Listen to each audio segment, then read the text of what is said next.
Turn up that a little bit, Christy, so we can make sure we hear what we go live. But we already live. Is it on? It's not on. And 1450 AM, WTAL, and W237FB, Tallahassee's highest praise. Please wake up.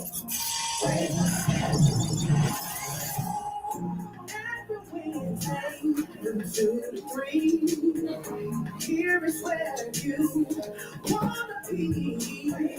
Call a neighbor, call a friend. Everybody tuning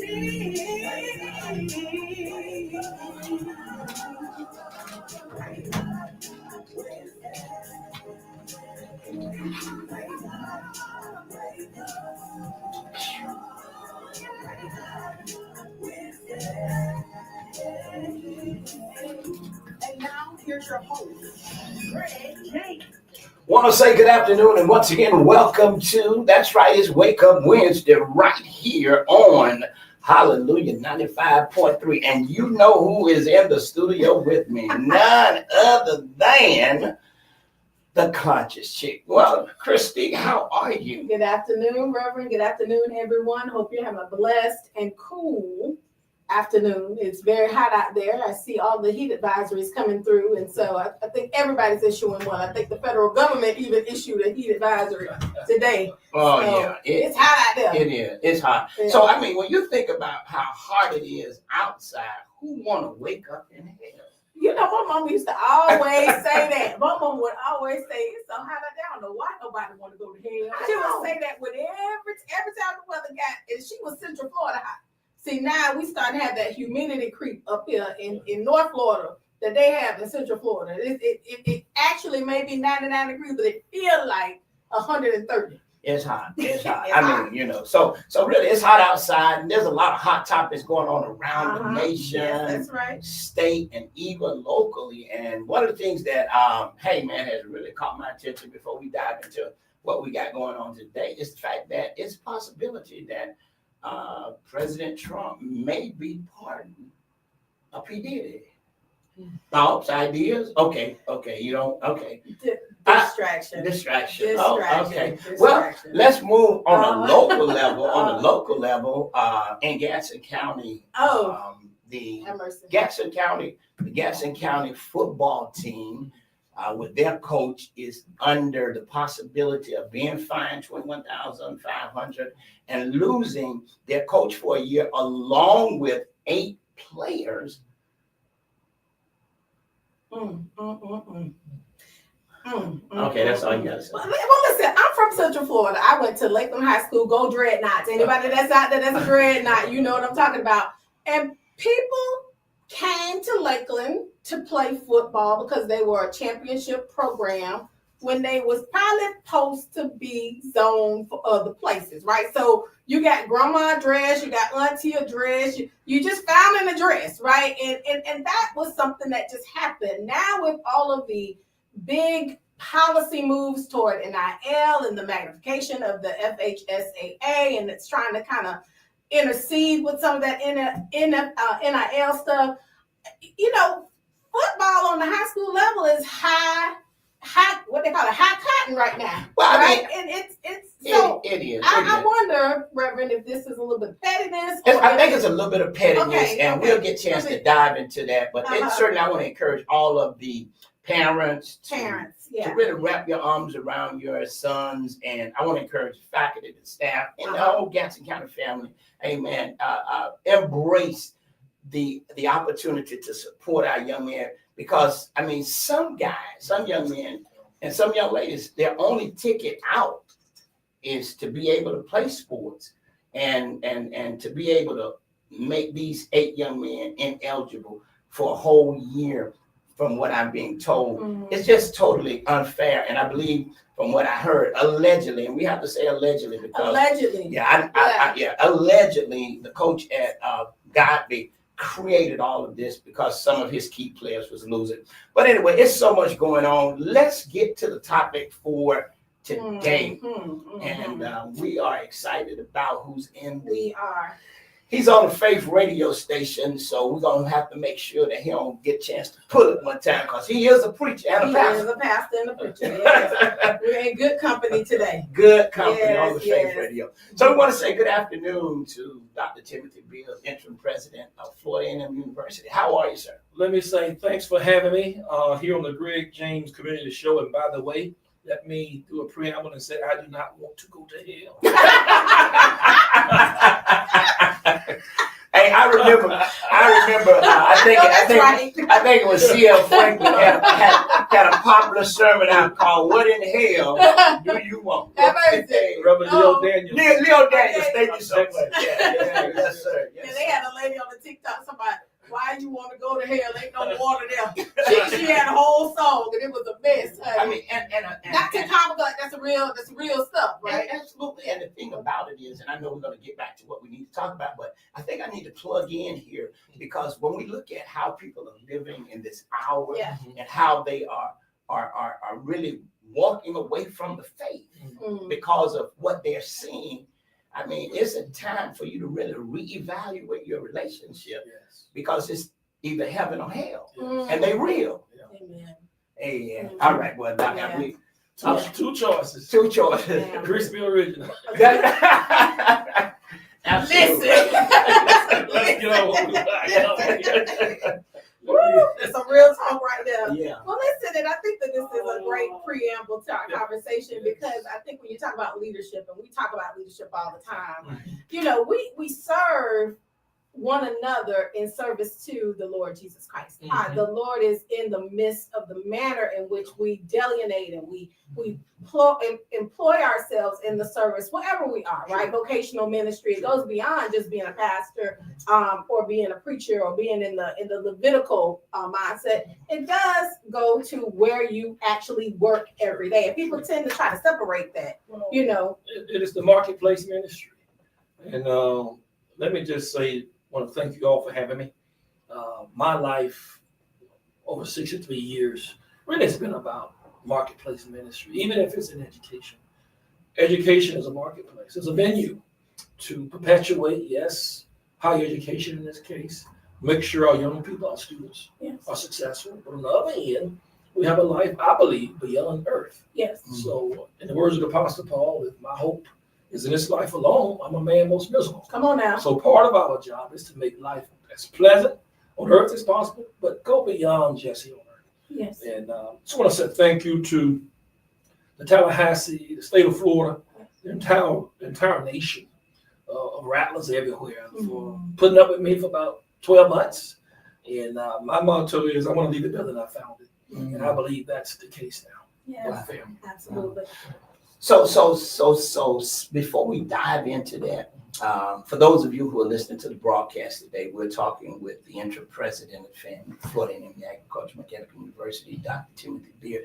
Tell us a little bit about, I mean, you're transitioning, but a little bit about who is Timothy? Who is Dr. Timothy? Well, first of all, some of you all know, perhaps in radio land, I'm just a little country fellow from Port St. Joe, Florida, home of the Tiger Sharks. And we grew up there with 7 other siblings, 2 parents, born in 1962, and grew up in the middle of the civil rights movement. But my, I guess, family life, if I can call it that, is that basically we almost came from nothing, started from nothing. But as I've always said, it's not how you start or where you start. It's where you end. That's right. So my life has been filled with faith, family, in this case, FAMU, but higher education period for the last 40 years. I was fortunate to marry up a very beautiful young lady who was a PK, pastor's kid, Wendy Gavin Beard. We've been blessed to have really 3 children. We lost our first child. He came out at 26-week gestation, only lived 11 hours. We named him Samuel Gavin Beard after the prophet Samuel, and of course after his granddad for his middle name. But we have 2 additional daughters, Dr. Brianna Beard Bell, who's a 2019 pharmacist, graduate in pharmacy from FAMU, and Sierra Nicole, who was a 2020 graduate from FAMU. Wow. And also a master's from University of Georgia in Public Health. We've been in higher ed for the last 40 plus years. We've been in ministry for the last 50 plus years in a combination of Christian ministry and higher education. That's what I've been about the last 5-6 decades. And let me tell you, my first impression of Dr. Beard when we went to the homecoming breakfast that the Capital City Chamber of Commerce puts on with Visit Tallahassee and a number of other partners. Shout out to Katrina Tuggerson, who puts that together as a part of the outreach and extension, and to really kind of magnify the economic impact and trajectory. You know, it's not enough to say this university has impact. Sure. Sometimes you got to attach a number to it, right? And so the Capital City Chamber, in partnership with FAMU and Visit Tallahassee, decided to do that, you know, as a means of helping people understand that universities are more than just systematic institutions of learning. They are community resources. They're economic drivers. And when I saw you, you know, I've been going to this for the past couple of years. They've been hosting them. And the thing that really spoke to me when you got up there is that you immediately made it about the university. Sure. You immediately made it about the trajectory of the fiscal health and sustainability of the university. Sure. So we know when you came in, you had a stewardship ministry to do. Yes. Can you talk a little bit about your incoming when you came into FAMU? Your daughters graduated from this great institution. Yeah. There is a greatness about it, but there are some things, right? Yes. Talk about your incoming. Well, first of all, not only did my daughters graduate, but I'm also a product Oh, Okay. of Florida Okay. Agricultural That's Mechanical right. University. That's right. Came in 1980, left in 1984, and I stand on the shoulders of giants. I learned very early from Walter Smith and Dr. Frederick Humphreys that FAMU is not just a higher education institution, but it's a powerful economic engine. Yes. You're talking close to $750 million to $1 billion a year. That's the impact that FAMU has. Tallahassee would not be what it is without FAMU.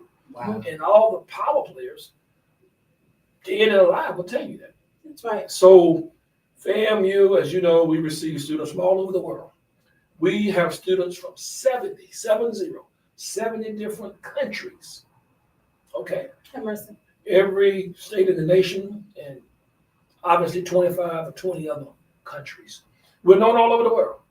I have not been able to go hardly anywhere without meeting a rattler, somebody knowing that a rattler attended FAMU, was in Tallahassee.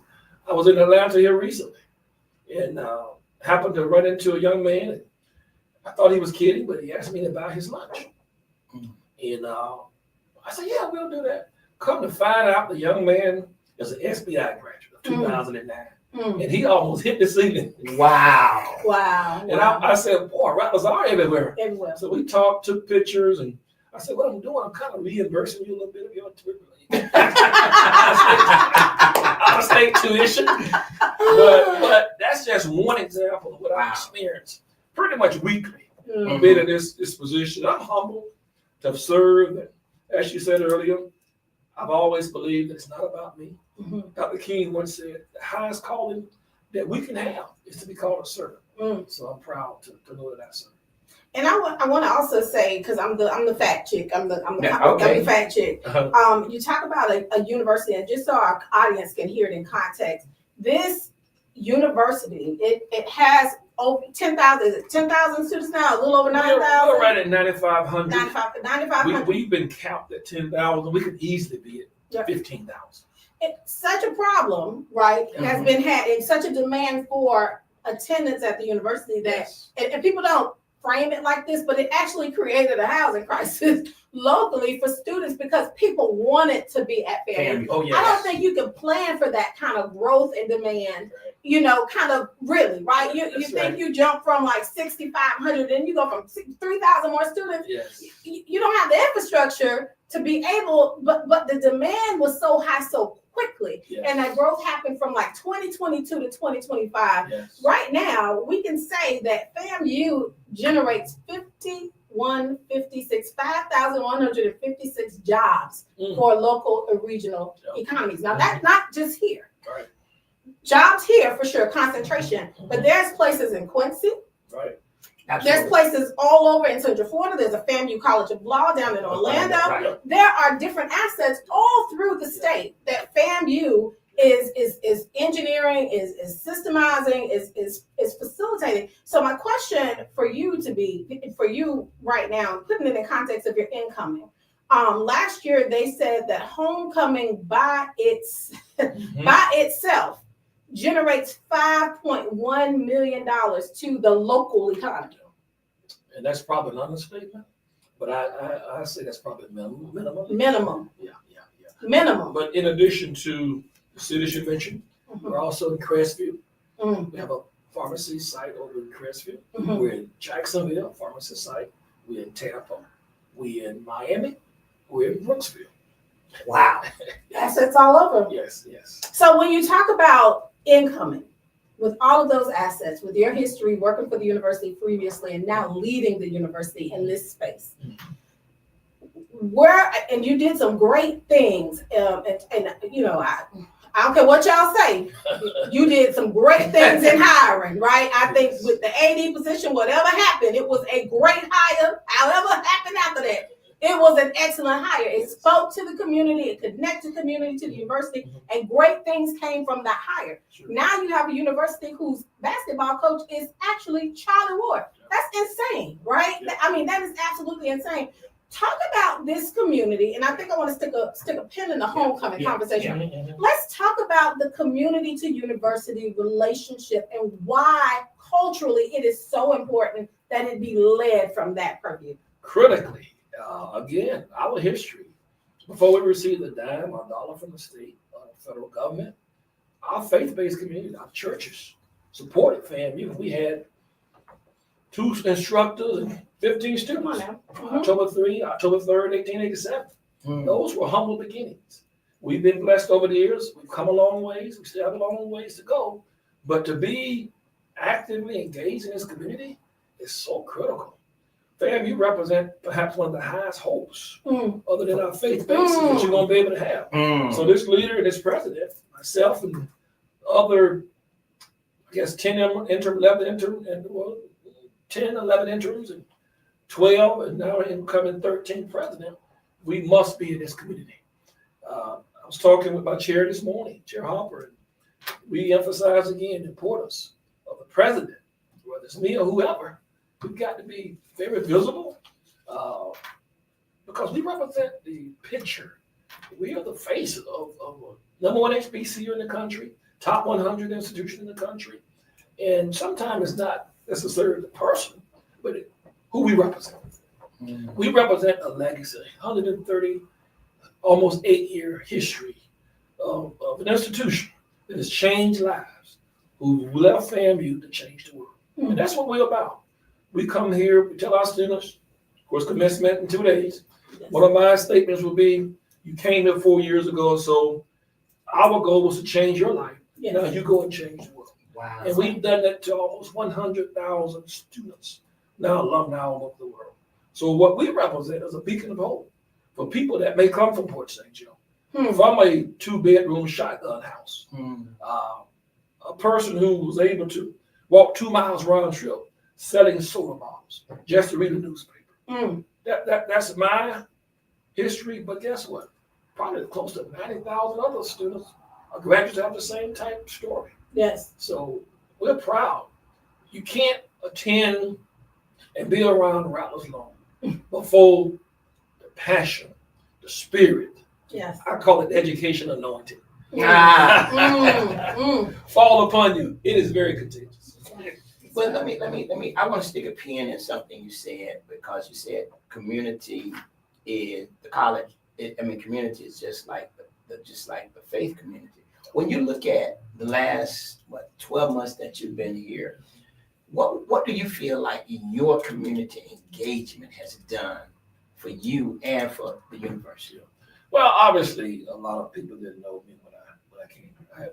I obviously was a student here, finished 84. Went to grad school at FSU, worked at FAMU, and FSU as professor. So you worked at FAMU as well? I have 14 years at FAMU. I taught healthcare management, and I worked at the College of Engineering for 9 years. So wait a minute, let me make sure I got this right. You went to FAMU? Yes. You worked at FAMU? Yes. Your daughters graduated from FAMU? Yes. Matter of fact, I was the teacher of the year in 2001 under Dr. Humphreys. And I left at the end of 2002. Dr. Gaines is at the end of his first semester. And I went to go to the University of Alabama. They called me to be a dean and a vice president for about 4.5 years. I left there, went to what they call me from Pasco Hernando State College. I was VP of Student Enrollment and Management for 8.5 years and president for 9 years. So I was retired for 5 months when I got the call from the Board of Governors, Chair Brian Lamb. And I was told that, hey, you're wanted, you're needed when you come back home to the highs of Seven Hills. We thought about it. He said, well, spend 7 days praying. He called me right after 7 days. Matter of fact, when he called me, I was on my way to preach at a men's conference. Wow. And my wife heard every word of the conversation. So I didn't have to go back home and convince anybody. But we were like, is this real? And Pastor, as you know, with that kind of news, and I was a keynote speaker for my uncle's men's conference. Wow, what a sermon. Yeah, absolutely. I can imagine. Yeah. So yes, I have a 22-year history before coming back. Wow. And then you're back, and you now looking back over it, community involvement, getting the university engaged in the community. What has that done for you? Well, it has done wonders for me. Perhaps it has done more for me than I did for you. But I really got a chance to really connect more wholly with the faith community and the community civic leaders, politicians. I was already somewhat connected before I left, but this took it to a new level. Of course. Took it to a new level. And I'm just so just blown away. The welcome, the reception that I received, and all over this city. Again, I think it did more for me than I did for the city. Wow. But it celebrated FAMU in a way that I even have a great appreciation for, not just FAMU and our students, but this position. Mm-hmm. No one is perfect, but we must understand that if you're not at the table, you're going to be on the menu. But the president being the community means we're at the table. Yes, that's right. That's right. And I think as I was listening to you, I just thought about the time before you got here and all of the well-meaning things that had it a bit in a spin wheel, right? There was a lot of wheels spinning. Yeah. And how over the past year, you have really brought a great stability to the climate of the university, regardless of the noise, because there's always going to be noise, right? There's been a lot of stability, and some of that, as we think about what the unity represents, according to the FAMU National Alumni Association, you have over 75,000 alumni, but FAMU got churned and it didn't graduate. FAMU got churned that didn't even go there. Yes, and they are passionate about, as you said earlier, it representing not just the highest of Seven Hills, but the highest of hopes. That's right. Let's talk a little bit about that, because what are you most proud of that you've done in your past year of service? It's hard to identify one thing. Okay. And sometimes when you're in a position like this, others see things you don't see. Being a servant, and obviously pastor, you can identify with this. You're just serving. And sometimes you don't even realize the impact you have. So as a servant, it's kind of hard sometimes to say what that one thing is, but I do know this. And I do want to say I give kudos to my predecessor. Larry Robinson, a great friend of mine. Yes. I recall when he came here in 95 as a scholar, came back as I think he was the director of our environment program, environmental science. Did a great job for a long time as a faculty member, administrator, and even as president. Yes. You don't rise to the #1 HBCU for 6 straight years Come on now. without having a solid leader. I think the key to being a good leader, bringing stability to the institution, is to know what you have and know what you don't supposed to know. You're only as good as the people you surround yourself with. You have to hire good talent, good leaders, empower them, hold them accountable, and let them do what they've been trained to do. Sometimes a president, a leader comes in, they do too much, too quick. Sometimes you just need to stop, look, and see what the gaps are, because you don't become a number one institution. And FAMU, I didn't inherit a broken institution. I inherited an institution perhaps through one inappropriate decision that causes a big stir. But for the most part, FAMU, we won't cloud 9 even before I got here. But I've learned this as a leader. It only takes one bad decision to knock you off the mountain, and one good decision to help you turn it around. Oh, come on now. I'm hoping that I was that one good decision to bring some stability to the institution. But to be a good president, a good leader, you got to know it's really not about you. It's who you put on the bus, and make sure who you ever put on the bus are in the right seats. That's what being a president is all about. It's 90% of the time you manage people. Have mercy. Have mercy. That's what it is. And you learn after you've been in higher education for 40 years and a president for 10. You should know that.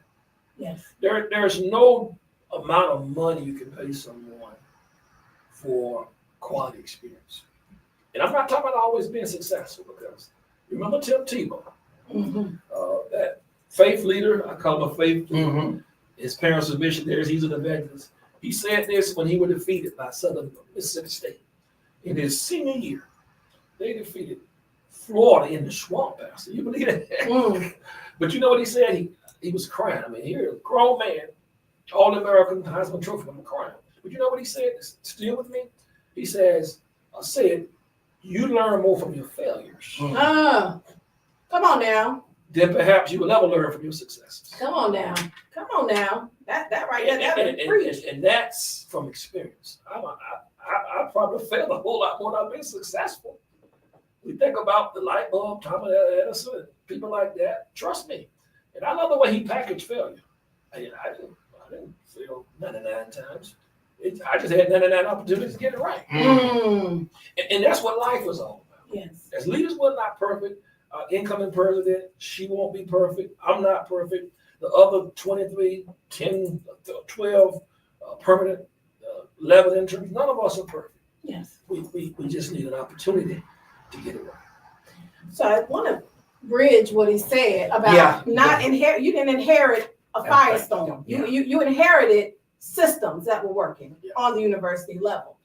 It's really important for us to understand as we listen that a university, of course, is a cultural scion for us that love and understand the meaning of it, particularly at HBCU. But it's also a system and an institution of the state. And so this year, I don't know if y'all following the news, but FAMU secured nearly $65.5 million in legislative budget requests, which is an increase of $39.4 million over any other time previously. Can you speak to the key appropriations, like the $40 million for the FAMU College of Engineering and the $15 million for the operational enhancements? Can you talk to folks and help them understand the role that you play as an advocate for the university and how that president has to be able to advocate and have a team that can advocate to curate those resources? Because of course it's FAMU, got all right. But there's a real political aspect of this that has to be understood by folks, right? So that we don't get emotional about the wrong things. Right. Let me first make a correction. Please correct me. That is not the highest level appropriation. That's not. That's what they say, but okay. Come on now. I think there were at least 70 million a few years ago. 70 million. Wow. Okay. Well, and we have to understand appropriation. Okay. The 40 million basically is a co-project along with FSU at the joint FAMU FSU College of Engineering. That's for construction. So the other 25 million may sound like a lot of money, but it's what you call non-recurring allocations. The 15 million was for operation enhancement, which is designed to recruit and retain qualified faculty and staff. The good thing about that operational money is that it allows you to do things you've kind of been wanting to do for a while, such as increasing salaries. Okay. And I can tell you, you don't get in higher education to get rich or become rich. You have to really have a passion to be in higher education, okay? You're in it because you want to change lives. But my job and the job of my senior leadership team and all FAMUs are to be advocates for this institution on the public and private side when it comes to finances, when it comes to resources, when it comes to recruitment. But as president, we join in with the board of trustees and identify where we want to put our energy in terms of getting dollars.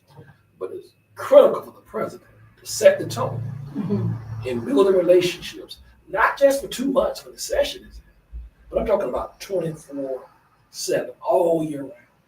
And every opportunity, receptions, and I think it's a misnomer too about fundraising. It's really fundraising Yes. that occurs all the time. We don't wait until the session starts. We attend the events all year long. Political events, public events. I was talking with one of my lobbyists yesterday, and he reminded me, which I already knew, that Dr. Beard, I'm down here in Central Florida, but I'm having to attend this for this legislator. So it's ongoing. So as you build those relationships, when it comes down to the session, you walk in the office for 10, 15 minutes, saying hello. These are our needs. These are our legislative budget requests. But for the most part, those legislators are so busy. They may or may not look at your requests. They may scan them and put them on the side. It's what you've already done prior to the session. That's what really counts. Yes. FAMU, that's what I'm saying. We've got to be at every table we can be at. So let me ask you this, and this is just maybe a person who really is optimistic, right? Because I get that. Sometimes I go with the rose-colored glasses on, my real glasses on top of my head. Why is it a state institution? Of course, we serve the interests of the state in our operation and function. Why is it that institutions have to vie so vehemently to get resources to carry out the functions of the universities, of the state university mission? Why is that such a, because it's always that, right? Why is it so hard? If you're functioning as a state institution, why is it so hard? Well, our population is what? We got around, 25 million people in the state of Florida. So can you imagine, 15 million of those people going to the state capitol with both of their hands out? So it's about competing interests.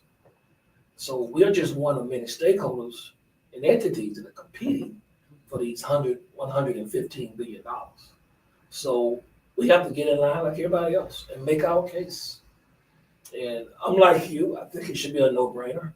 But every entity that's stepping up asking for money, they're saying the same thing. How important we are. So we have to make our case. We haven't had a tuition increase in about 13 years. We just got the authority to state universities to raise tuition for out-of-state students. That's the first time in 13 years. When we tell other university presidents this, they're like, are you serious? How did that happen? And I do want to give kudos to our government officials. Our past two governors, I will tell you, Governor Scott and DeSantis, and the legislature under those governors, I give them credit.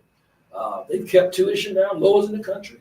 We have students coming from other states paying less in Florida than their own state. They have to pay 3 times as much because of out-of-state fees. So they've done a good job in keeping us affordable. And that's one reason we're the #1 system in the country for the last 10 years because our tuition, our graduation rates. So it's easy to criticize the state of Florida on a lot of issues. But when it comes to affordability in our system of getting students out, nobody can compete with us. So I just want to say I'm proud of what our legislature and our governors have done in terms of keeping Florida a place where people want to come. Okay.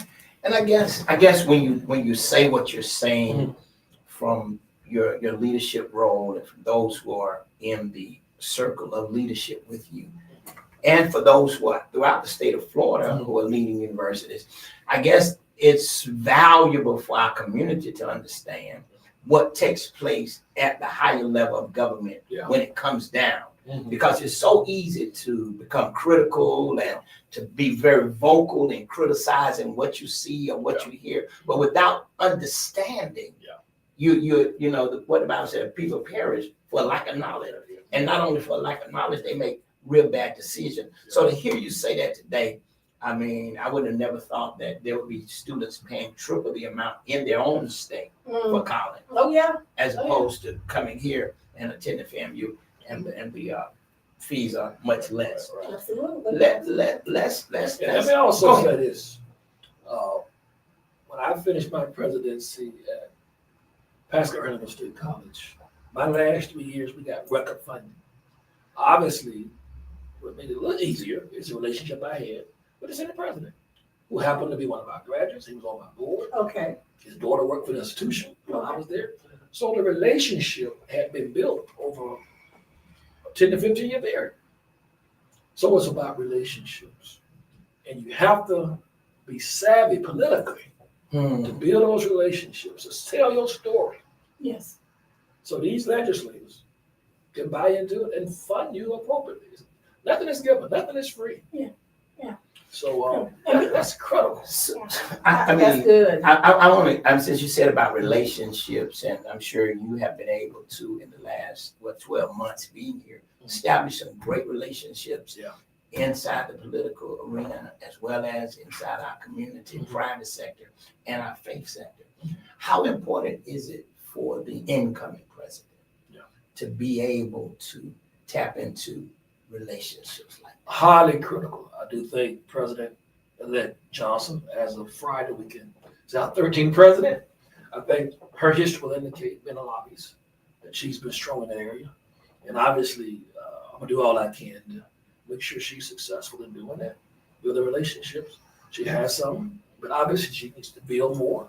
And we're going to be right behind her, doing all we can to help that, make that happen. So obviously, there are some concerns. Sure. Obviously, I'm gonna understate this for a purpose, because I think that knowledge is key Sure. as we move into, because it's a brave new world out there, It right? really is. It ain't like it used to be, where professors ascended to administrators, ascended to provosts, ascended to VPs, ascended to presidents. You don't have the lines of succession energy that you used to have. That's right. Universities have to war or lobby for resources. Oh, yeah.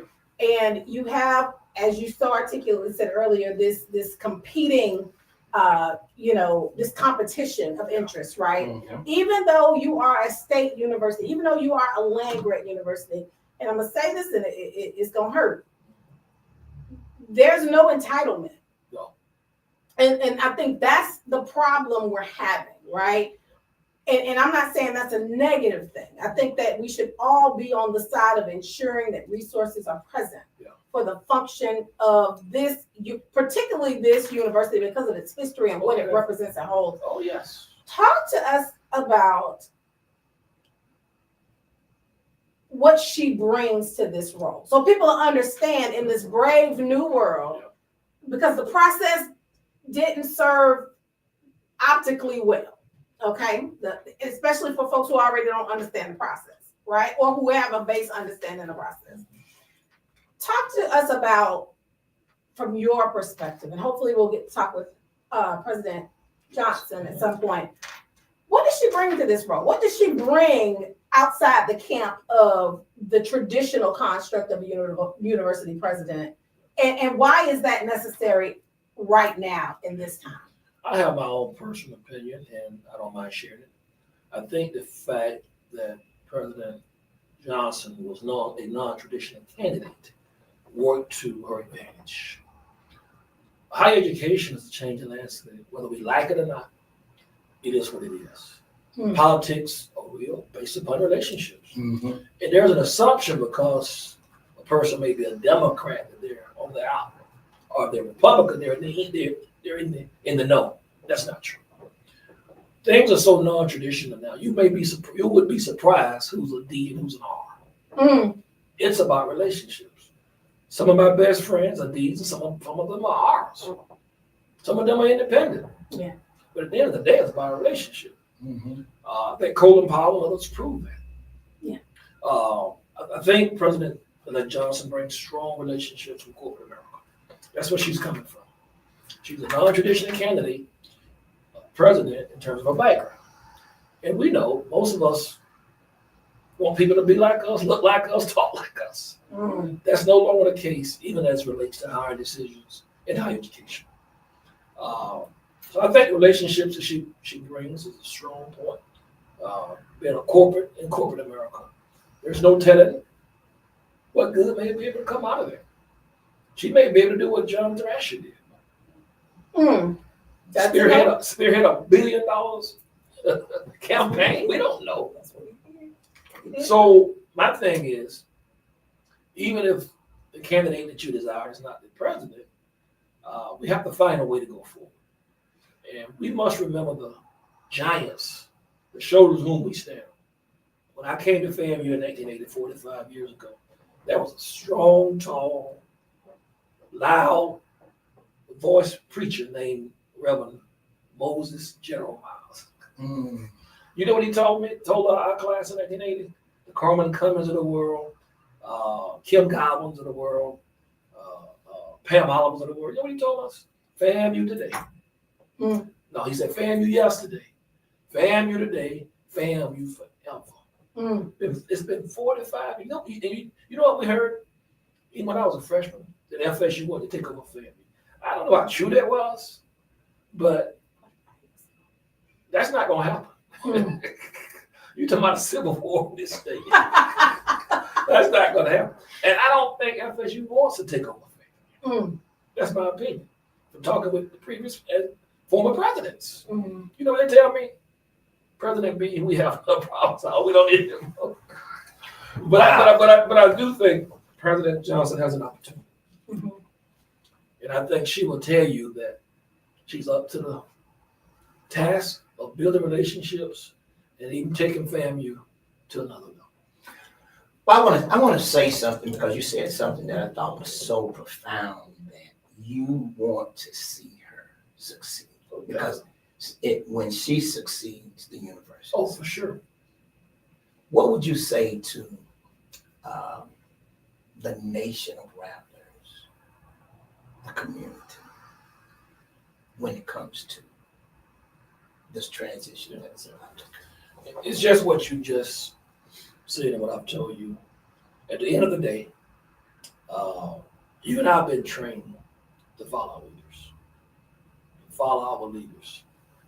The church, as well as us, other institutions, whether it be government, family, the home, we're only going to be as strong and as great as our leaders. You're only going to be as bad or lesser, a version of whatever. Your leader going to set that tone. Going to make you better or make you worse. But I believe the odds are for us and we get behind that leader. Being a pastor, you know quite well, one of the worst things you can have is a congregation. Everybody's against you. Oh, absolutely. It affects your confidence. Yes. Absolutely. It affects how far that institution goes. And I say this, you can go a lot further with positive energy than you can with negative energy. Negative energy takes you backwards. Positive energy takes you forward. And you said it, and I've said it. This is about our students. Presidents come, and presidents go. Case in point, you looking at one. I was here today, I'm gone tomorrow, right? Dr. Humphreys came, he left. Airman's came, I can go all 20 plus. We're only here for a season. We're here for a reason and a season. Governors come and go, legislators come and go. And that's the beauty of America, is that at some point, you will have a new leader. But while you have the leader you have, support that leader. And just bloom where you're planted. I don't care where you are, what sector or profession you're in. If you bloom where you're planted, somebody will see you, come pluck you. And the same about this incoming president, President Johnson. We want to see her bloom. We want to see our faculty bloom, our students bloom, and we all go win. It won't do any of us any good to sit on the sideline and hope to see somebody fail. What good is that? And the challenge is not when you have that perfect president, like many of our alums would be, all right, and myself want to be. The challenge is, how do you respond when things don't go your way? That tells the true person you are. And as we say in church, I don't hit nobody. No. I mean, you really said something really heart-wrenching, Yes. because I think what you just finished echoing is the value for those of us in the community who are listening and perhaps have had our own comments, have had our own opinion. Mm-hmm. But one thing I do not want, I don't want to minimize the way people feel Right. or what they think. I mean, obviously people feel they have a prerogative to feel and think like they think. But in the truth of all this, we all are not going to agree. I mean, they could have kept me, and you probably would have had some naysayer. Could have hired my good chief executive officer, who well qualified. Any institution would love to have him. Even if he was selected, there are going to be some naysayers and folk who will complain. I mean, it comes with the position. Right. But I don't want to minimize, because I know sometimes when you're hurt, it takes time to heal. It does. And we want to give the community and others, the nation, time to heal. And I've gotten to know President Johnson a lot better. I knew of her, but I've got to know her a lot better the last month or so, because I'm working closely with her to have a good transition. Very humble person with a lot of humility. And I only reminded her of what my mom reminded me of years ago. You better get your jug of honey. You can get your whole lot more flies with honey than you can with vinegar. But that's who she is anyway. She's a very kind person. Yeah, very kind person. So again, wanting to make sure that the audience understands where we're coming from with FAMU as an institution, as a cultural icon to the nation. Over 75,000 actual graduates, hundreds of thousands of children in different varying connections to the community. Ridiculous economic impact for our homecoming. There are hardly any homecomings that have the economic trajectory that a FAMU homecoming has upon the city. The other thing that comes close is the Classic, right? Which also involves FAMU. And it's really important to look at this from an economic development perspective, because I think even in our emotion, we forget that these institutions are academic, but they're also economic drivers within the context of communities. 9,500 students. Those students are coming to campus in a couple of days, right? That's right. Talk to us about how we all, and I don't want to just throw it on President Johnson, because we all have to be mission driven. Yeah. The entire community has a mandate to be mission driven as it relates to our perspective on the movement forward for the university, FAMU Forward. What do we need to do, and how can we help? You said at that homecoming breakfast, we need money. You know, it wasn't fruity or nothing. It just was straightforward. We need money. What does the community need to do? You know, first of all, to ensure, because we could get mad and we could say we're gonna just withdraw support them. We just ain't gonna do that. We're gonna do that. But that harms more than that helps. What do we need to do to support moving forward, not just the person of a President Johnson, but the mission overall of the university moving forward? Obviously, that's a very loaded question, but I'm gonna try to keep a simple answer. Just try to be positive. When you're positive, you'll give back. You'll give your money, you give your time, you give your resources. Find a way to be positive. Find a way to ask the good Lord to give you some positive energy and knowledge to understand that if the president, the leader, is successful, I'm helping the students. And then secondly, when you're positive, think about how you can help the students. Do giving of your resources and your time.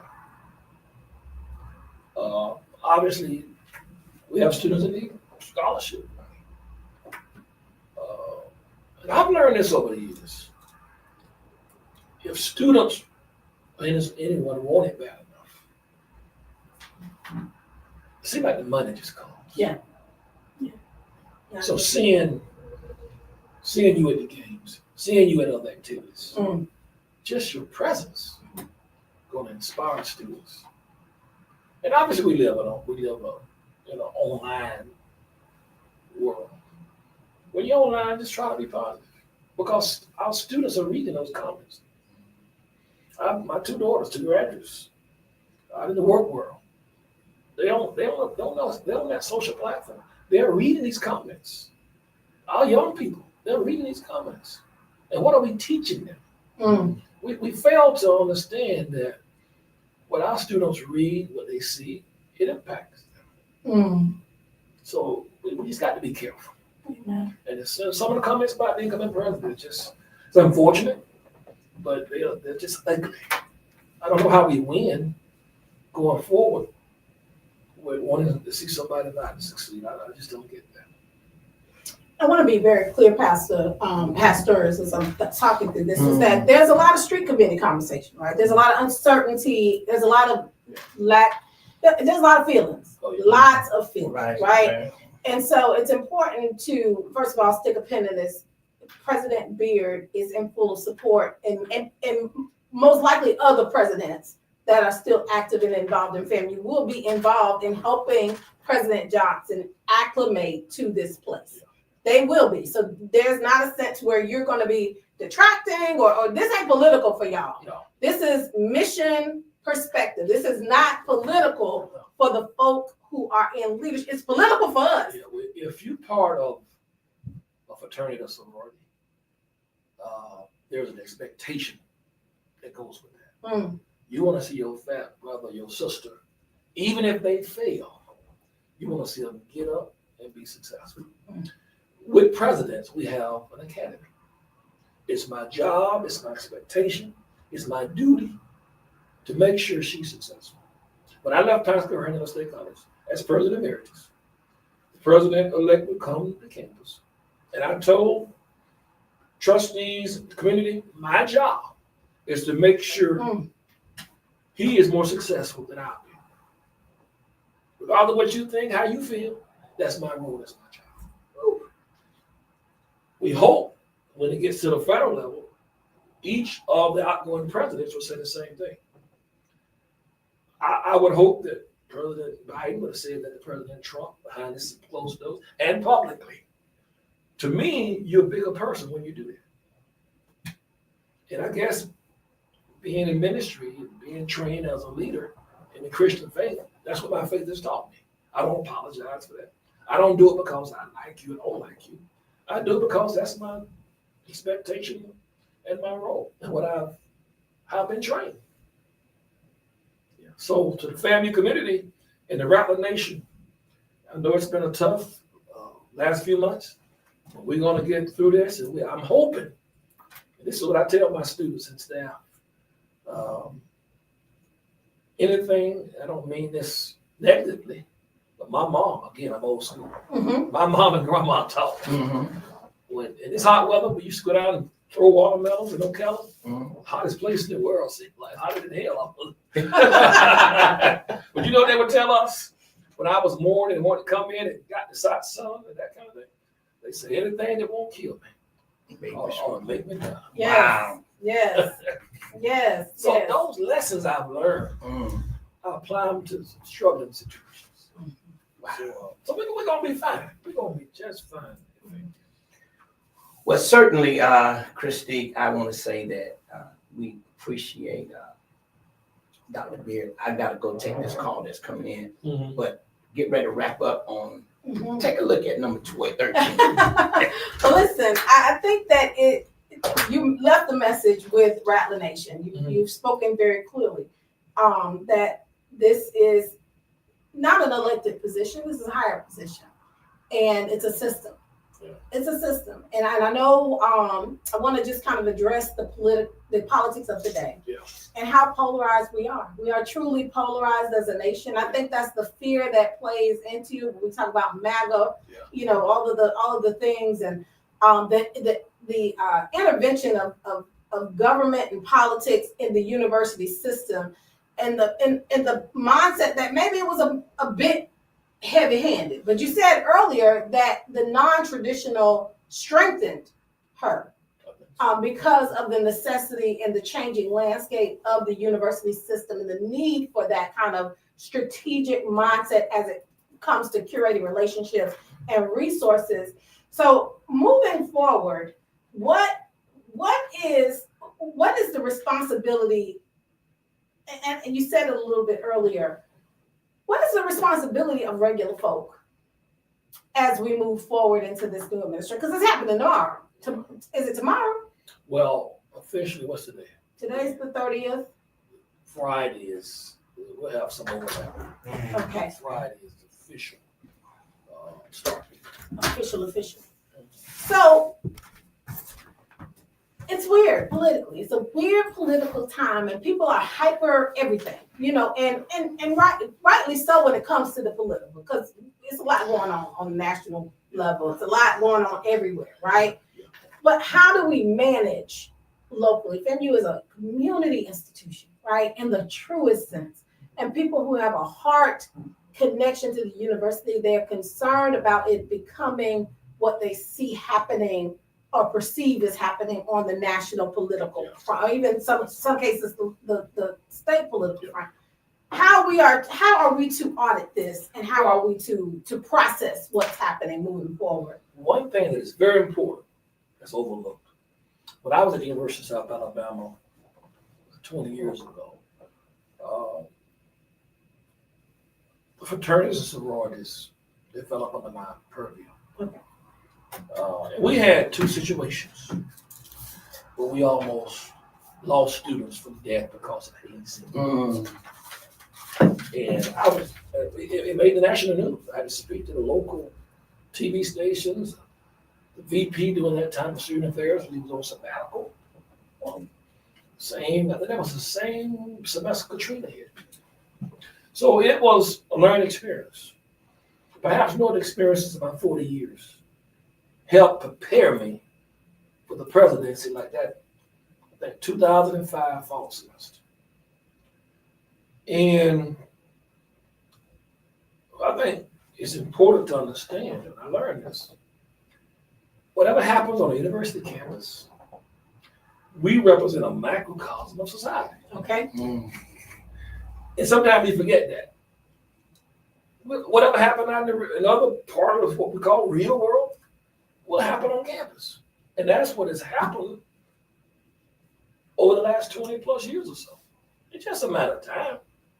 If you have people on the outside who's committing crimes, you have them on the inside of the university community committing crimes. We're a microcosm. So it pays for us to be connected to what is going on outside of our university community. So if you're not engaged, you know what's happening out there, when you come into this university community, you're going to be blindsided or you're going to be lost. So politically, some things are happening on the outside, but it's just a microcosm of what's going to happen with universities. We've been seen like protected from that, as you said earlier, but we've never had this level of engagement, or some people may call it intrusion from government. It's different, it's new. But it was a matter of time before it happened. We are evolving. We're not a static environment, we're evolutional, like life. We might walk with God, right? Yes. We evolve, good or bad. And when you go back to the fundamentals of some people say founding of America, because we all want to know how you find a country when you have people out here, but here and there. But one thing the founding father said that they implied that each generation will make this nation better. Perhaps they didn't know it like we've been able to visualize it, but every generation is to build upon the previous one to make it better. They didn't know perhaps that people of color would be free, but we're evolving. And my job and your job, as we grow and as we live, is to leave it better than we found it. So our children and grandchildren say, hey, we still evolving. So don't get stuck in saying this is the way it has to always be. And whether you like it or not, many of us in our traditions, we don't want to change. Some things we don't need to change, but there are some things that may have to change. Because we evolve. We evolved. I mean, here we are at the end. That was good. I mean, while you were talking about we are evolving, and with all that is going on, I think the best way for us to wrap this up is to look at, in the beginning, there was chaos. There was total chaos. Lord. Come on, preach. There was chaos. I mean, when God looked around, he saw chaos. But out of chaos, All right. a great creation came. That's what happened. And as you get ready to transition out, we see a lot of chaos. But we are evolving. Evolved. And out of the chaos is an opportunity for a great creation to come from. That's right. So I say to you, Dr. Beard, as the interim president, and as you get ready to transition, certainly want to thank you for the service that you have given Yes. to the university, Yeah. the service that you've given to Yes. this community, to the students, to the faculty, to the nation, the Rattler Nation. And certainly, as we would say in the words of the scripture, well done. Well done. Well, thank you. And, I'm humbled. And Christique, as we get ready Mhm. from the business community and from your conscious chick heart, Yeah. you talked about the first encounter was at the breakfast. My first encounter was at the Bill Proctor Fish Fry. I was standing up against the Oh, yeah, wall, yeah.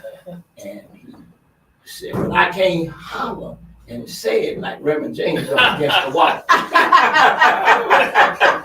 I remember that. But let us all remember when Yeah. dark clouds got on the horizon. Come on Yeah. now. Come on now. Thunder and lightning pierce the sky. When fate is but a glare in the eye of a fallen out, and hope is a lost friend.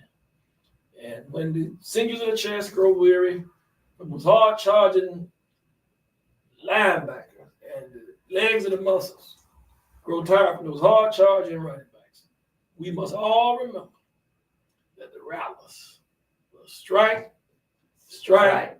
and strike again. Thank you all for having me. Hey, listen, it's been an amazing show right here with the Amazing. Greg James Amazing. Community Show. I'm Greg James, Christique Henry. and listen, we're going to keep on striking. All right, let's get ready to close it up. Thank you so much, Dr. Beard, for being with us today. And family, listen, we're going to have our new president after the transition sitting right here. You're going to hear her voice. Mhm. You're going to get a chance to embrace her as a community. Because right here on the Greg James Show with Christique Henry and the Conscious Chick, we're going to make it happen. We even may take her to the community and do some of our pop-up fish fry, So, pancake breakfast. as the president said, it's our responsibility to ensure that success transcends regardless. Thank you, family. Have an amazing day. Thank you, family. I like that. Something about that sound, isn't it? Mm-hmm. Boy, that sound is something else. Y'all. Orange